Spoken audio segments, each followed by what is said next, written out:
Halo, Rek, balik lagi sama aku.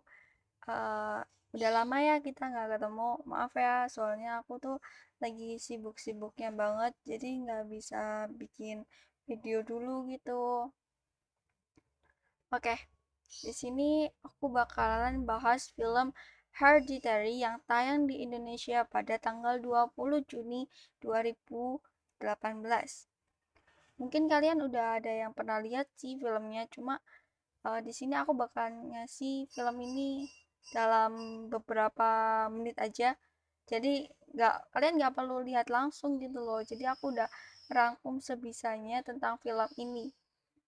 Oke, film ini sebenarnya nggak horor-horor amat, cuma film ini tuh kesannya kayak gimana ya? Kayak ada rasa-rasa menakutkannya gitu.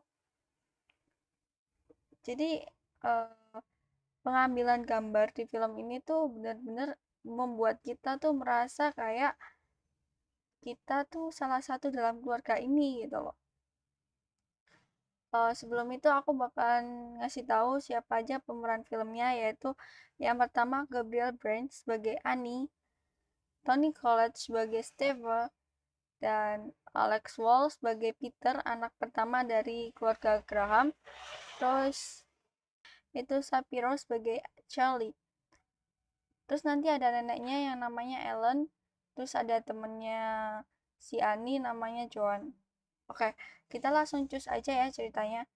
Jadi pertama tuh neneknya si Ellen itu meninggal dunia, dan Ani sebagai anaknya tuh merasa kayak nggak sedih gitu loh.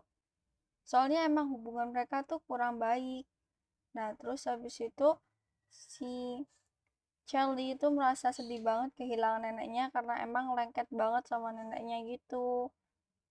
Nah, sejak awal gini Annie udah merasa kayak ada teror gitu karena warisan-warisan dari neneknya yang awalnya aku juga gak paham itu warisan apa.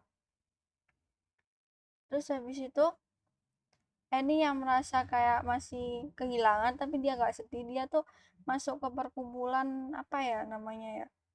Pokoknya jadi di situ perkumpulannya tuh mereka kayak cerita-cerita gitu, merasa kehilangan orang yang paling dekat atau merasa kehilangan dan belum rela buat ditinggalin gitu loh. Jadi Ani tuh masuk ke perkumpulan itu. Nah, Ani sendiri tuh seorang pembuat manufaktur, bukan manufaktur deh, kayaknya apa ya, kayak kayak ya semacam manufaktur gitu mungkin ya. Jadi dia kayak buat, bukan boneka sih, kayak mobil gitu, mobil kecil, terus buat rumah gitu, kayak miniatur ya, miniatur, miniatur.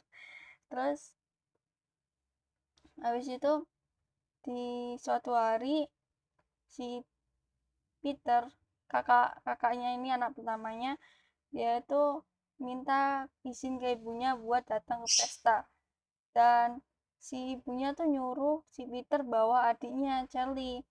Awalnya Charlie pun sebenarnya nggak mau ikut, cuma karena dipaksa sama ibunya, akhirnya si Charlie pun ikut. Nah, Peter sebagai kakaknya ya mau nggak mau bawa adiknya dong. Nah, habis itu pas di pesta ternyata si Charlie makan seperti coklat ada kacangnya gitu, terus dia kayak alergi gitu loh. Habis itu tenggorokannya tuh kayak merasa membesar, dia gak bisa nafas.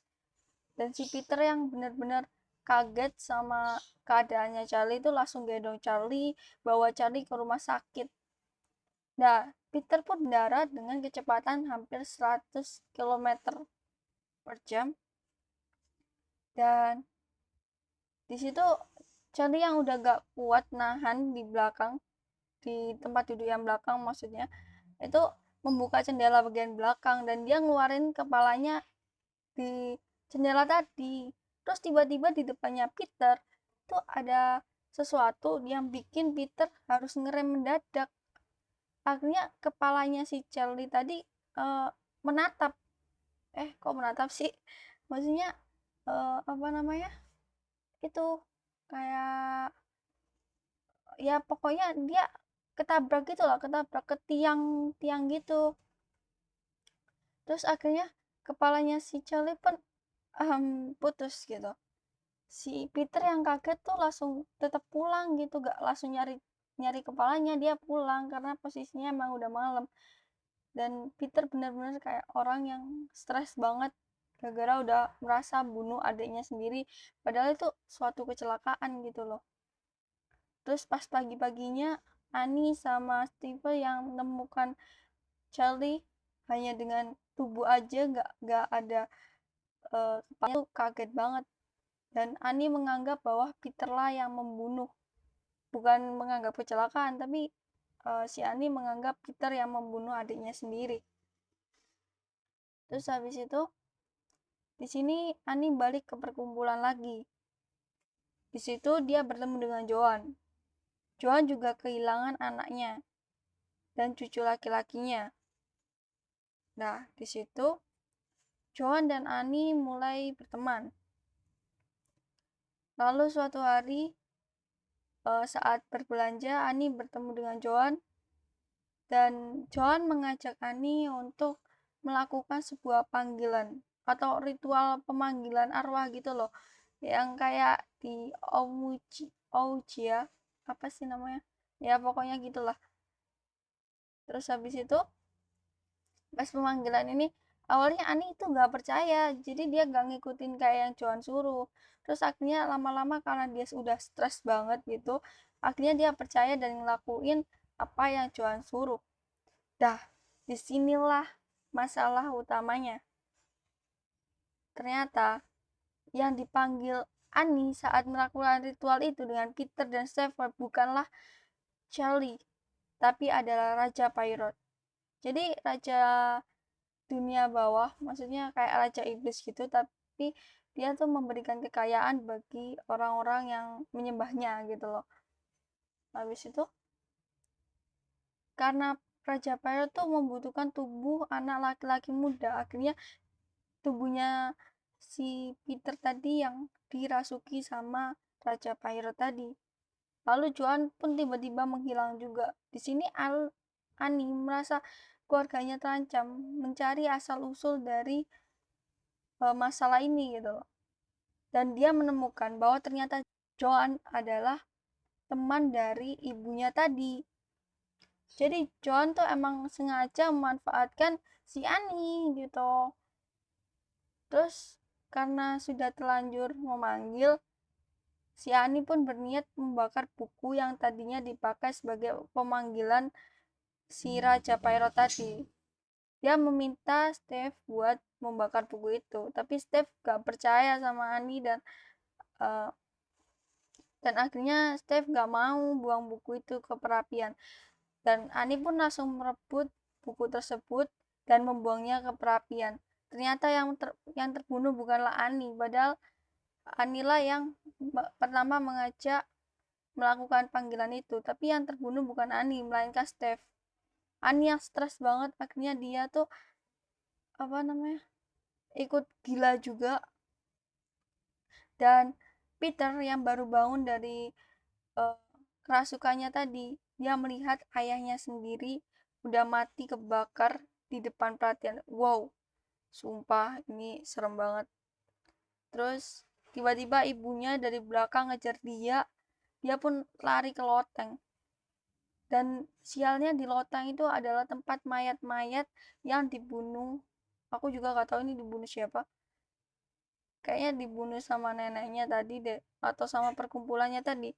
Kan Raja Pirate kan itu mengendalikan tubuh tubuh orang yang udah mati atau tubuh mayat gitu. Jadi ya kemungkinan sih perkumpulan itu. Terus di situ si Peter melihat ibunya sendiri bunuh diri di atas kepalanya. Wah, gila. Sumpah gila film ini tuh. Peter yang kaget, dia langsung lompat dari lantai 2 dan dia pun mati. Tubuhnya masih hidup, tapi jiwanya udah mati. Jiwanya digantikan oleh Raja Pirate yang asli. Dan akhirnya mereka ke rumah pohon yang di dekat rumah Peter tadi. Dan akhirnya mayat pun bangun semua dan menyembah si Peter sebagai raja. Dan ternyata si neneknya tadi namanya Ellen adalah ratu dari perkumpulan tersebut. Wow, ceritanya epic banget gak sih? Bayangin deh kalian kalau lihat adik kalian mati, terus habis itu bapak kalian mati, ibu kalian juga mati gitu kan, rasanya terguncang banget gitu loh. Berisik aja. Jadi aku rekomendasiin kalian buat nonton film ini. Pokoknya rekomendasi banget. Wajib ditonton deh buat kalian yang penggemar film-film horor gitu. Kalian bakal merasakan sendiri rasanya jadi kayak keluarga mereka gitu loh. Oke, sampai sini aja sih menurut aku. Makasih udah nonton dan aku senang banget bisa balik lagi buat ngehibur kalian dan terima kasih buat semuanya. Thank you very much. Arigatou gozaimashita. Matur nuwun. Ada semua disebutin. Ya udah ya. Bye bye. Sampai ketemu next. Makasih. Jangan lupa subscribe, like, comment, and share. Bye bye.